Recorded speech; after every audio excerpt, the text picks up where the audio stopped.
Pura Uluwatu yang berlokasi di Desa Pecatu, Kecamatan Kuta Selatan, Kabupaten Badung, Bali, terkenal dengan objek wisata andalan, yaitu objek wisata kawasan luar Pura Uluwatu. Tak hanya itu, di sekitar Desa Pecatu, juga terkenal dengan tempat di mana banyak hotel dan fasilitas wisata berada. Lokasi yang sangat strategis dengan keindahan alam yang luar biasa, membuat desa ini dipilih oleh para investor untuk menanamkan modal usahanya. Pura Uluwatu berdiri kokoh di atas batu karang yang menjorok ke tengah lautan, di ketinggian kurang lebih 97 meter, yang membuat pura ini menjadi sangat indah. Tak hanya itu, tebing berbatu di sekeliling pura, memberikan pemandangan yang sangat luar biasa, dan sangat memanjakan mata para wisatawan yang mengunjunginya.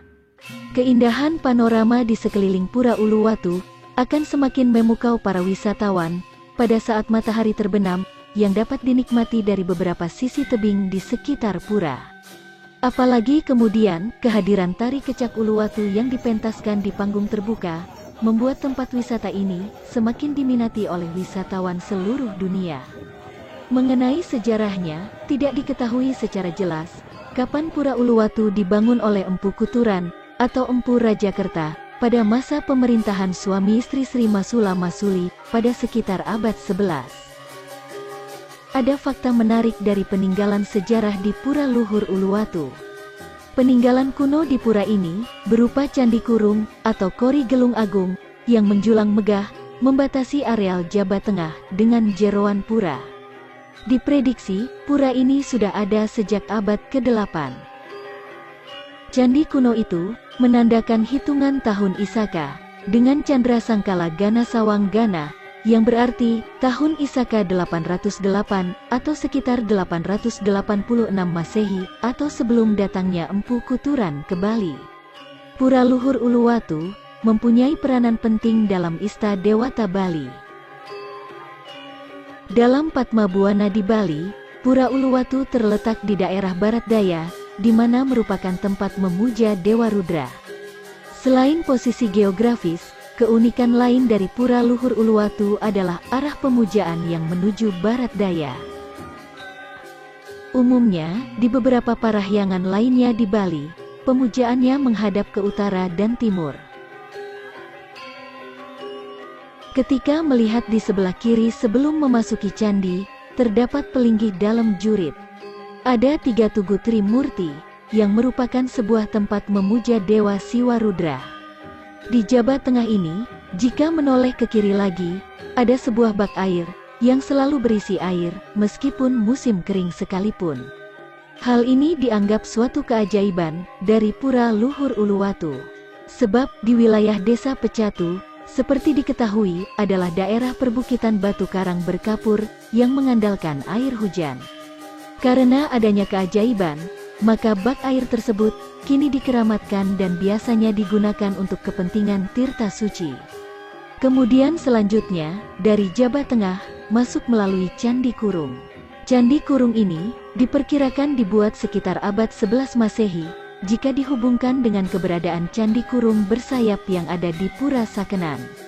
Namun, ada juga yang berpendapat bahwa Candi Kurung bersayap seperti ini ada di Jawa Timur, peninggalan purbakala di Sendang Duwur, dengan Candra Sengkala, yaitu tanda tahun Saka dengan kalimat dalam bahasa Jawa kuna, yakni Gunaning Saliro Tirta Bayu, artinya menunjukkan angka tahun Saka 1483, atau tahun 1561 Masehi. Candi Kurung Padu Raksa bersayap di Sendang Duwur, sama dengan Candi Kurung Padu Raksa di Pura Luhur Uluwatu. Dengan demikian, tampaknya lebih tepat kalau dikatakan bahwa Candi Kurung Padu Raksa di Pura Luhur Uluwatu dibuat pada zaman Dang Hyang Dwijendra, yaitu abad 16, karena Dang Hyang Dwijendra lah yang memperluas Pura Luhur Uluwatu. Setelah kita masuk ke jeroan atau bagian dalam pura, kita menjumpai bangunan yang paling pokok, yaitu Meru Tumpang 3, tempat pemujaan Dewa Siwa Rudra. Bangunan yang lainnya adalah bangunan pelengkap saja, seperti tajuk tempat meletakkan upacara, dan balai pawedaan tempat pandita memuja atau memimpin upacara. Upacara piodalan, atau hari raya besar di Pura Uluwatu jatuh pada hari Kliwon, Wuku Medangsia. Mengenai kisah sejarah Pura Uluwatu, diawali dengan pemberian wahyu kepada Dang Hyang Dwijendra. Dikisahkan, suatu hari, pada Anggara Kliwon Wuku Medangsia, Dang Hyang Dwijendra diberi wahyu dari Tuhan, dan pada hari itu juga, beliau harus pergi ke surga. Pendeta Hindu asal Jawa Timur yang juga menjadi Bagawanta, atau pendeta kerajaan Gelgel, pada masa keemasan dalam Watu Renggong, sekitar tahun 1460 sampai tahun 1550, merasa bahagia karena saat yang dinanti-nantikannya telah tiba. Namun, pendeta yang juga memiliki nama Dang Hyang Nirarta itu, masih menyimpan satu pustaka yang bakal diberikan kepada putranya. Ketika itu, di bawah ujung Pura Uluwatu, tampak seorang nelayan bernama Ki Pasek Nambangan. Kemudian Dang Hyang Dwijendra meminta agar Ki Pasek Nambangan, untuk menyampaikan kepada anaknya, Empu Mas di Desa Mas, bahwa Dang Hyang Dwijendra menaruh sebuah pustaka, di Pura Luhur Uluwatu. Ki Pasek Nambangan pun, menerima permintaan dari Dang Hyang Nirarta, lalu Ki Pasek Nambangan akhirnya pergi. Sementara, Dang Hyang Dwijendra melakukan tapa yoga semadi, dan tiba-tiba, Maharesi pun akhirnya moksa atau pergi ke surga tanpa meninggalkan badan kasar dengan cepat, seperti sebuah kilat. Ki Pasek Nambangan yang saat itu berada di sekitar lokasi, hanya melihat sebuah cahaya ke angkasa. Cerita sejarah Pura Uluwatu ini kemudian berkembang menjadi kepercayaan masyarakat setempat dan Hindu di Bali, bahwa keberadaan Pura Uluwatu memainkan peran yang sangat penting dalam kehidupan beragama masyarakat Hindu di Bali.